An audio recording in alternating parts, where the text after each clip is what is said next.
પોરબંદર મહાનગરપાલિકા દ્વારા શહેરના 3 માર્ગો પર કામગીરી કરવામાં આવશે, જેમાં રૂપિયા 20 લાખના ખર્ચે નવતર સ્ટ્રીટ લાઇટ ફિટ કરવાની કામગીરી ચાલી રહી છે, જે એક અઠવાડિયામાં પૂર્ણ થશે. પોરબંદરમાં ત્રિશુલ અને ડમરૂની ડિઝાઇનવાળી નવતર સ્ટ્રીટ લાઇટો હાર્મોની ફુવારાથી સોનેરી મેડિકલ સુધી, હાર્મોની ફુવારાથી જજીસ બંગલો સુધી અને પેરેડાઇઝ ફુવારાથી કલેક્ટર બંગલો સુધી એમ 3 સ્તરોએ ફિટ કરવામાં આવશે, જેમાં હાર્મોની ફુવારાથી જજીસ બંગલો અને હાર્મોની ફુવારાથી સોનેરી મેડિકલ સુધીમાં 23 લાઇટોના પોલ ફિટ થશે, જેની ડિઝાઇન થોડી અલગ રહેશે. જ્યારે ત્રિશુલ અને ડમરૂની ડિઝાઇનના પોલ પેરેડાઇઝ ફુવારાથી કલેક્ટર બંગલો રોડ પર ફિટ થઈ ચૂક્યા છે.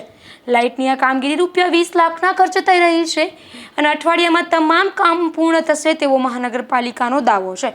અને લાઇટ ફિટ થયા બાદ સમગ્ર માર્ગ ઝળહળી ઉઠશે તેવો પણ દાવો કરવામાં આવ્યો છે.